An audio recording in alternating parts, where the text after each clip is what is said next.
manisnya iman. Manisnya iman artinya lazzatul ibadah atau lazzatul ta'at. Bagaimana manisnya iman itu, bagaimana lezatnya sembahyang itu. Nah itu kada bisa kita tulis dengan tulisan menerangkan, kada ada sesamaannya, kada bisa dengan penjelasan panjang lebar, kada bisa juga. Tapi bila kita mengamalkan ilmu-ilmu yang berurusan dengan itu, kita akan dapat rasanya itu. Nah, sesuai dengan sejauh mana kita mengamalkan ilmu itu. Seperti apa yang disabdakan Rasulullah sallallahu alaihi wasallam, "Salasun man kunna fihi wajada halawatal iman." Nah, ujar Nabi, ada 3 perkara. Barang siapa yang 3 perkara itu ada pada dirinya, maka dia akan mendapatkan manisnya iman. Manisnya iman. Barang siapa yang ada pada dirinya 3 perkara, maka dia akan merasakan manisnya iman, lezatnya ibadah. Nah, bila kita berusaha untuk mendapatkan 3 itu, kita amalkan 3 hal itu, nah kita akan diberi Allah yang namanya halawatul iman, manisnya iman itu. Apa yang 3 hal itu? Antara lain, ujar Nabi kita, ayyakunallah wa rasuluhu ahabba ilaih mimma siwahuma. Bahwa adalah Allah dan Rasul lebih dia cintai kepada dirinya daripada selainnya. Nah, itu pertama. Kalau kita mengamalkan itu, kita akan merasai manisnya iman. Bahwa adalah Allah dan Rasul yang paling dicintainya kepada dirinya daripada selain keduanya itu. Artinya orang menempatkan cinta kepada Allah dan Rasul itu adalah nomor 1 dalam dirinya. Nomor 1. Sehingga apapun pekerjaan, apapun perkataan, walaupun itu menyenangkan dirinya, walaupun itu menyenangkan orang lain, kalau kada menyenangkan Allah dan Rasul, itu kada digawinya, kada dilakukannya. Nah, soalnya dia mengutamakan cinta Allah dan Rasul. Ada pekerjaan, bila dikerjakan dirinya senang, keluarga senang, tetangga senang, tapi Allah Rasul kada suka, nah ini kada melaksanakan itu. Itu artinya orang yang menempatkan Allah dan Rasul sebagai yang nomor 1 dicintainya di dalam dirinya. Nah, yang kedua, wa ayyuhibba lil mar'i la yuhibbuhu illa lillah. Bahwa dia mencintai seseorang yang mana dia tidak cinta kepada orang itu melainkan semata-mata karena Allah.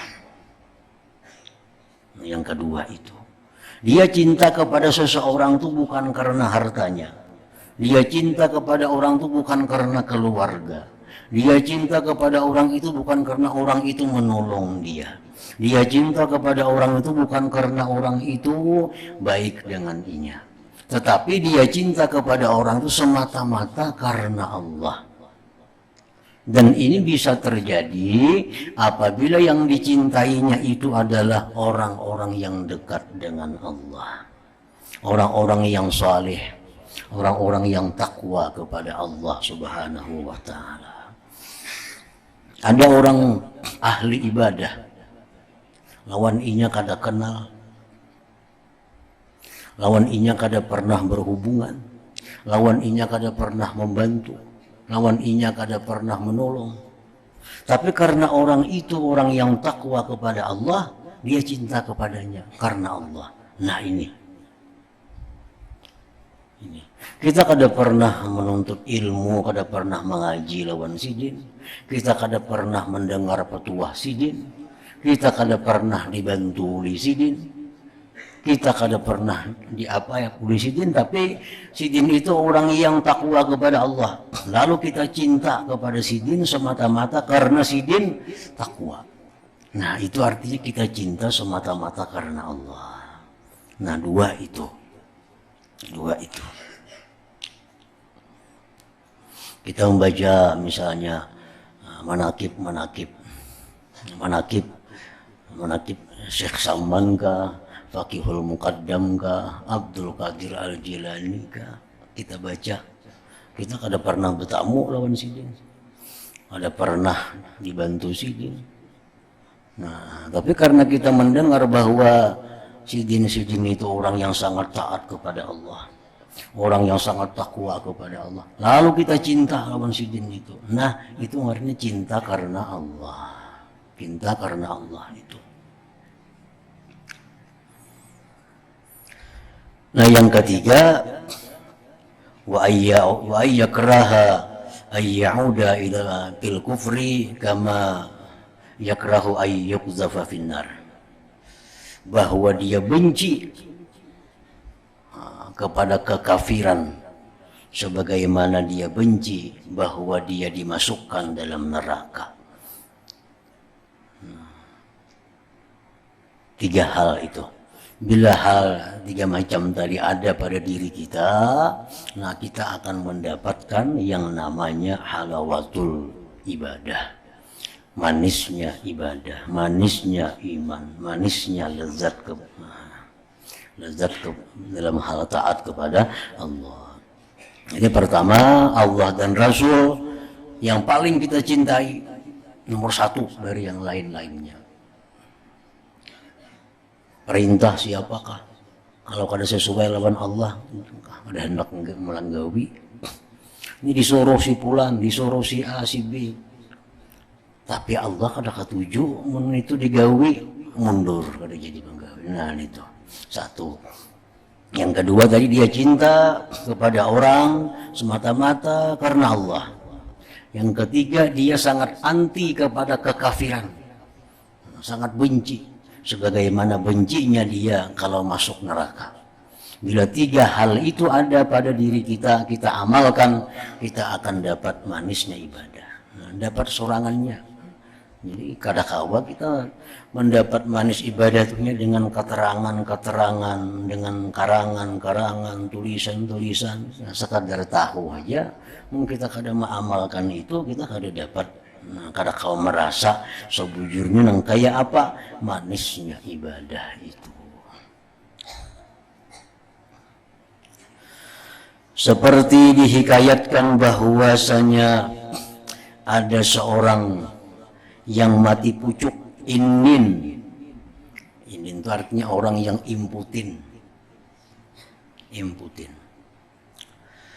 menulis surat kepada kawannya dan meminta daripadanya kawan itu untuk menerangkan kepadanya akan kelezatan jima itu bagaimana.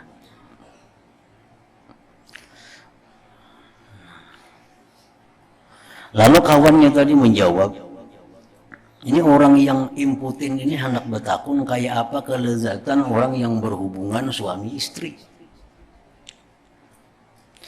Lalu kawan ini tadi menjawab, sebenarnya jarang kawan itu, sebelum ini aku hanya tahu bahwa engkau dibalakkan dengan penyakit mati pucuk saja, imputin saja. Dan sekarang ini aku tahu bahwa engkau bukan hanya sekedar itu, tetapi ditambah lagi dengan penyakit bodoh.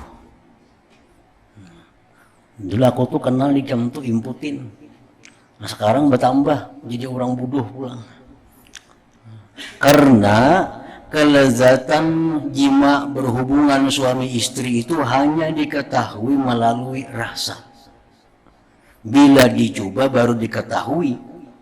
Kada bisa diterangkan dengan kata-kata, dituliskan dengan tulisan kada kawa. Jikalau engkau belum pernah mencobanya, maka engkau sudah pasti tidak akan mengetahuinya. Hal ini tidak dapat diketahui dengan perkataan atau tulisan. Nah, jadi artinya nasihat Imam Al-Ghazali ini, kalau engkau hendak mendapatkan sesuatu rasa, maka amalkanlah ilmunya. Nah, kadang hanya sekedar teori, kadang kau hanya sekedar keterangan-keterangan tanpa ada praktiknya.